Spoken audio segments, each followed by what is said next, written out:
Les masques, la Covid, le réchauffement climatique, l'épuisement des ressources, l'énergie.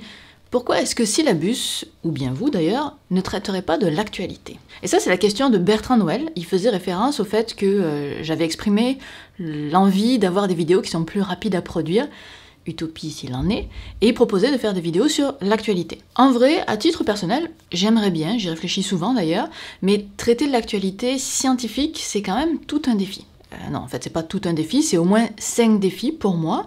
Je vous les expose et peut-être que ça vous donnera envie, vous, de vous lancer dans l'actualité. Ou alors ça va vous décourager, je sais pas, vous me direz. Premier défi, la rapidité. L'actualité, c'est tous les jours. Et il y a tellement d'articles qui se publient chaque jour qu'on pourrait faire de nombreux articles ou de nombreuses vidéos en une seule journée. Le fait qu'il y ait autant de nouveautés implique qu'il faut déjà faire le tri de l'information et faire une sélection, ce qui a l'air de rien, mais c'est quand même pas si évident. Trouver un angle, contextualiser la recherche, donc aller chercher où en est la recherche en ce moment, tout ça, ce qui la différencie de la recherche actuelle, de celle qui la précède, etc. On va y revenir. Écrire, petite tâche s'il en est, tourner et monter si c'est une vidéo, et évidemment publier. Et vous le savez, c'est le propre de l'actualité, si on ne fait pas toutes ces étapes suffisamment rapidement, l'information que l'on donne devient rapidement caduque et on n'est plus vraiment dans l'actualité. Et je trouve que faire ça seul, tout en fournissant, espérons-le, un travail de qualité, c'est compliqué. Parce que, à mon sens, traiter de l'actualité, ça nécessite quelque part une équipe. Pour faire toutes les tâches dans la toute petite fenêtre de temps qu'on a pour que le contenu soit considéré comme de l'actualité. Ça, c'est le premier défi. Second défi, la contextualisation et la pertinence. Un des éléments importants du travail de vulgarisation, c'est de recontextualiser la recherche en question. Puis là, je parle de recherche, mais appliquez ça au domaine que vous voulez. S'il y a une nouvelle information au sens large, il y a toujours ce travail de recontextualisation à faire. Exemple, si on a une nouvelle, comme ça a été le cas récemment, sur à quel point les masques sont utiles, ça suffit pas de dire « Hey, il y a une étude qui dit que c'était important ». Parce que si on s'arrête à cette information, c'est qu'on s'arrête en fait au niveau du communiqué de presse, donc il n'y a pas de travail supplémentaire.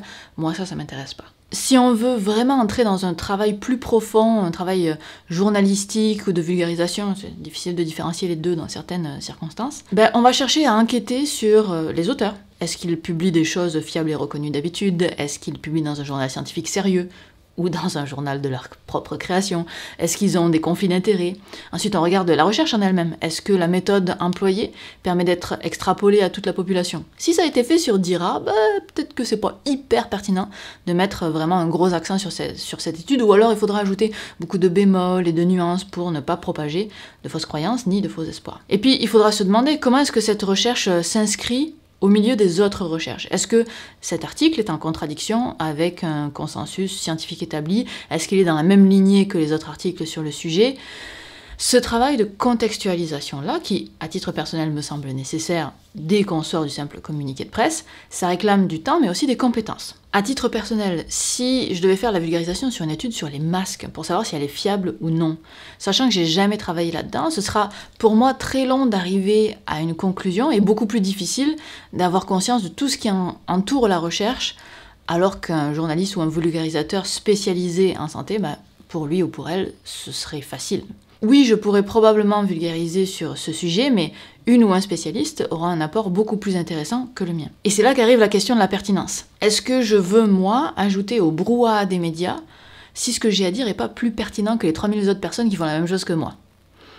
Là, je suis pas sûre. Je sais pas vous, mais moi, quand je produis quelque chose, j'ai besoin de sentir que ce que je produis présente une réelle plus-value, un point de vue, un axe, un jeu de connaissances, un petit quelque chose de plus. Donc pour moi, il est là le défi aussi de l'actualité, c'est qu'on parle tellement de tous les sujets qui existent que on va pas pouvoir être pertinent dans tous les sujets du monde. Troisième défi, les erreurs. La science qui vient d'être publiée, elle est peut-être fausse, elle est peut-être pas très reproductible, et ce sans forcément que ça soit une malice de la part des auteurs, c'est juste le fonctionnement normal, les erreurs peuvent être complètement inconscientes et involontaires. Et il y a eu un cas il y a quelques années avec une publication qui avait fait beaucoup de bruit sur le fait qu'on aurait découvert une particule qui allait plus vite que la lumière. Résultat, c'était une erreur de mesure qui n'aurait pas pu être découverte par des journalistes ou des vulgarisateurs, même avec un super bon travail de contextualisation, ni même avec la meilleure volonté du monde. Il a fallu que des experts du domaine se plongent dans le fait de reproduire l'expérience pour montrer que le résultat était faux.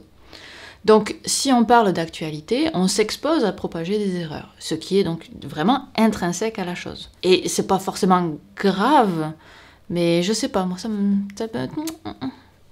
Quatrième défi, il y a un peu un non-sens quelque part. Parce que la science, elle va pas aussi vite qu'on veut nous le faire croire. Quand on exige des réponses de la science, là, maintenant, tout de suite, ben, on lui laisse pas le temps de donner de vraies réponses.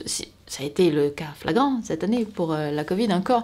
Quand ça a commencé, on voulait savoir ce que c'était ce virus, comment il se comportait, s'il allait disparaître pendant l'été, revenir à l'automne, à quel point il était volatile, ses modes de transmission, si le port du masque était efficace, sa vitesse de transmission, quand est-ce qu'un vaccin serait prêt, etc., etc.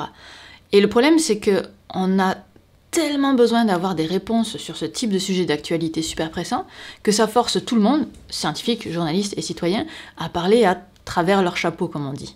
C'est-à-dire en donnant une réponse qui est plus basée sur une expérience passée, sur des hypothèses, voire même sur rien, que sur des faits et des preuves qui soient adaptées à la situation. Parce qu'on n'a pas eu le temps d'aller chercher ces preuves. Donc cette presse de l'actualité est un peu un non-sens par rapport à la façon dont la recherche ou l'expertise fonctionne.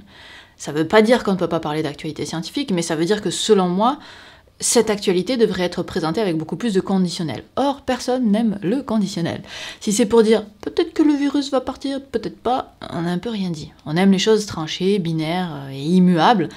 Manque de bol, ça ne fonctionne pas comme ça. Alors forcément, le traitement de l'actualité scientifique dépeint un portrait un peu déformé de la science. Mais on peut vivre avec cette contrainte, hein. Je pense qu'on peut très bien faire les choses malgré cela, mais ça constitue un défi en tout cas. Les deux autres défis sont des défis qui me sont très personnels, qui font que je traite assez rarement de l'actualité. On en est du coup au quatrième défi, je pense, c'est est-ce qu'on fait de l'éducation ou du journalisme ? Quand on traite de l'actualité, souvent on se rapproche beaucoup plus du journalisme que de la vulgarisation, c'est assez évident. Alors la ligne entre les deux, évidemment, elle est parfois un peu floue, il y a beaucoup de superpositions entre ces deux mondes, mais personnellement, mon intérêt personnel pour moi, c'est d'avoir toujours un message éducatif. Donner de l'information pour donner de l'information, c'est pas ce qui me passionne le plus. Donc plus on s'éloigne de l'éducatif, de la vulgarisation, et qu'on met le curseur beaucoup plus vers le journalisme, moi ça m'intéresse plus tant que ça, et c'est très personnel. Dernier défi, c'est le type de sujet. Quand on traite de l'actualité, c'est rarement des bonnes nouvelles. Les masques, la pandémie, le réchauffement climatique, c'est lourd comme sujet, quoi. Et c'est souvent entremêlé avec de la politique.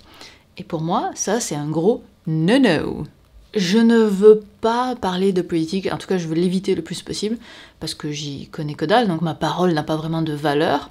Mais moi, ce que je veux inspirer, en fait, c'est de la joie et de la bonne humeur. Et donc, je reproche pas du tout aux journalistes de choisir des sujets lourds, hein. On a besoin de cette couverture, c'est important que ces informations se répandent.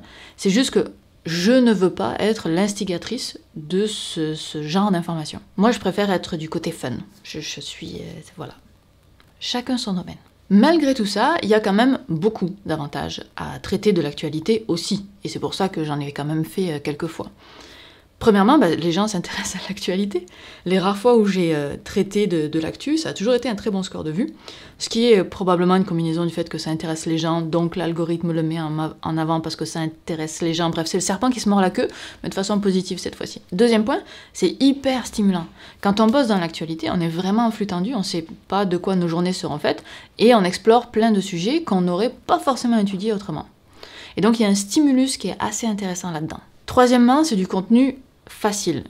Regardez bien mes guillemets. Facile dans le sens où le sujet est donné, tout comme le contenu a priori. En ce qui me concerne, ça me demande beaucoup moins de travail de trouver un angle ou une accroche pour de l'actualité que pour un sujet à la con comme je les aime. En fait, parce que l'actualité transporte en elle-même, en son sein, un aspect novateur qui se suffit à lui-même pour être considéré comme intéressant. Donc il y a moins de travail d'accroche finalement, parce que juste la nouveauté se suffit à elle-même. Bref, tout ça pour dire que traiter de l'actualité, c'est super intéressant. Mais ça s'accompagne de son jeu de contraintes, dont certaines, moi, m'empêchent de sauter le pas de façon régulière, en tout cas. Moi, j'aime mes petits sujets stupides de c'est quoi la composition de l'air dans les cavités du poivron.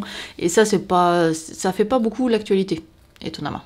Alors ça veut pas dire que je ferai jamais d'actualité, mais si j'en fais, ce sera probablement de manière sporadique sur un sujet que je maîtrise un minimum et avec une touche positive. Évidemment, tout ça c'est mon opinion parce que vous me l'aviez demandé, mais je serais ravie d'avoir vos commentaires et surtout de savoir si je vous ai découragé ou non, je sais pas. J'en profite pour vous remercier pour l'accueil que vous avez fait à ma dernière vidéo sur ma plus grosse claque en vulgarisation. Je suis très heureuse de savoir que la communauté des Kalinours est aussi grande. Voilà. N'hésitez pas à poser des questions. J'essaie de lire tous vos commentaires, ça devient de plus en plus difficile, mais j'essaie de tous les lire et j'essaie de répondre à vos questions tous les lundis. Allez, à la semaine prochaine. Bye.